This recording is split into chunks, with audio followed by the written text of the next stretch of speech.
on to Georgia. Herschel Walker, Raphael Warnock, they're back on the campaign trail ahead of their December 6th runoff election. This race now could decide who controls the Senate next year. And for more on how the two candidates will approach this runoff and the money that's already being poured into this, let's bring in correspondent Carolyn Ryan, who's live in Atlanta. Carolyn, good afternoon. Hi, Camille. Good to see you. So thousands of voters who supported Republican Governor Brian Kemp in Tuesday's general election did not vote for Herschel Walker. In fact, Kemp actually outperformed Walker by about 5 points, and he crushed his Democratic opponent, Stacey Abrams. Of course, Walker has plenty of support of his own, as you can see from this campaign rally yesterday. There's about 2,000 people there to support him. But if he wants to beat Warnock in the December 6th runoff, he's got to find those Kemp voters and drive them to the polls. And apparently Governor Brian Kemp and the GOP establishment are prepared to help him do it. Kemp has a powerful and organized ground game in Georgia, which includes door knocking, data analytics, phone banking, and micro-targeting. And Kemp apparently reached an agreement with Senate Minority Leader Mitch McConnell to share all of that with the GOP to help Herschel get over the finish line.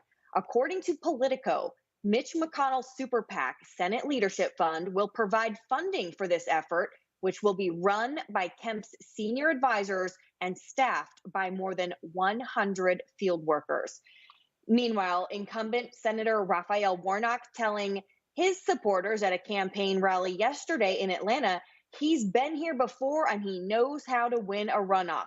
Both candidates know the ground game is really going to be key in this runoff. Senate Democrats have committed to pumping in $7 million into a ground game for Warnock. Now, keep in mind, there was a libertarian on the ballot in the general election this year, Chase Oliver.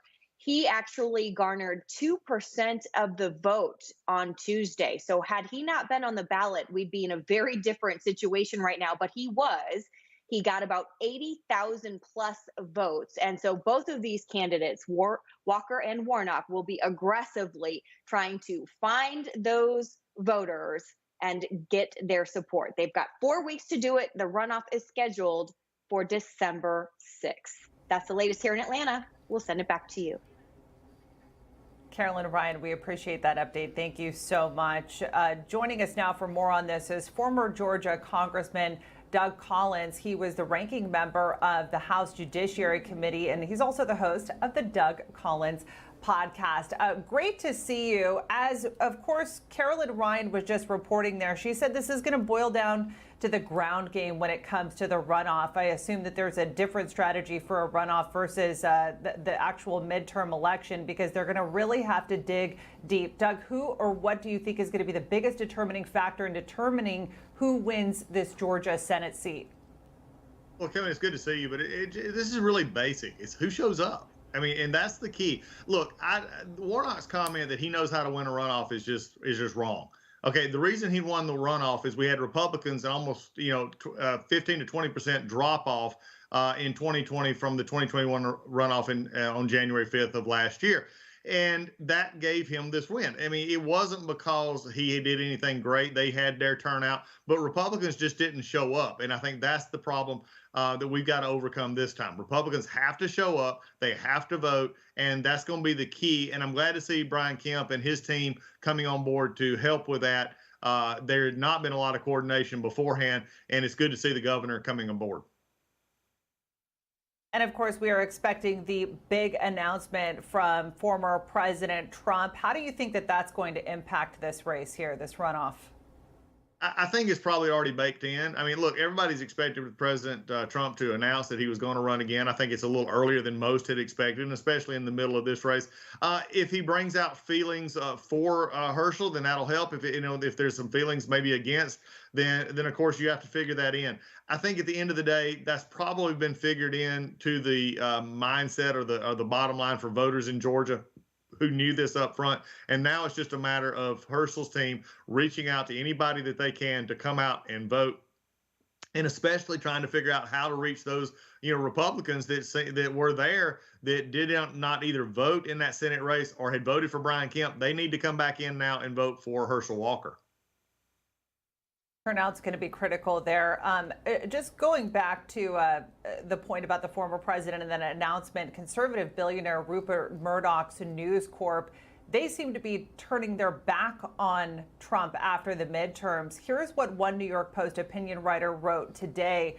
The chickens have come home to roost for Donald Trump in Pennsylvania after he stuck his nose in the state's Republican primary process last May against the guidance of his most loyal advisors. Then the Wall Street Journal, of course, the flagship of Murdoch's News Corp, declared in an editorial that Trump is the Republican Party's biggest loser. We've also pulled a few clips from Fox News shows just this week. We want to play these for you. Take a listen. Oh, I think he should go away. I'm being perfectly honest here. I mean, I think he lost us the election in 2020. How do you lose to Joe Biden? I don't mean to be hypercritical, but here's a guy who was in the basement who people had grave doubts about, and he lost.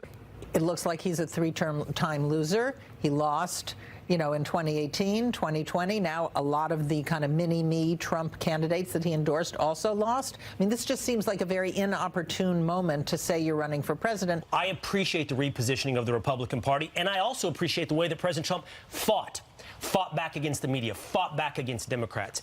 But I don't think this is a fight that Republicans need or are looking forward to at this time. Doug, I want to get your perspective. Is this the way that you view this? And what do you think is driving Fox's criticism of the former president right now? Well, I think it's a lot of criticisms going on, but I've seen this, we've seen this for years with Donald Trump. I would just say this, don't underestimate Donald Trump. And I think that's the key that is going to come forward here. And he'll make his own announcements. He'll do it on his own time. There's a lot of people at every election. There's this idea that, well, let's move on. Let's look for new. Let's look for what happened good. Let's look for what happened bad. I mean, it is interesting that they only point to the candidates that lost and not the candidates that won. And, I think that's an interesting point of view that if you want to, pick and choose what you want to talk about, then you can make your point. Look, I think my focus right down here is, especially from an election, is get 2022 over with. Let's secure the majority in the Senate, continue to secure the majority in the House. And Donald Trump has been underestimated. He's been downplayed. I noticed some of the ones that were, especially George Pataki, really, and others who, these are folks who never really were on Donald Trump's probably fan club anyway. I mean, again, this is just an area that we need to look ahead. Right now, we need to finish up this election. And believe me, there's going to be plenty of time to discuss 2024. All right, great points. Doug Collins, appreciate you being here. Thank you. Always good to be with you. Take care. No crooked establishment. None of that twisting the truth. No talking down to me. Don't tell me how to think. Don't tell me how to think. Don't tell me how to think. I trust Newsmax. Newsmax. They don't tell me how to think. They let me decide. Newsmax. Real news for real people.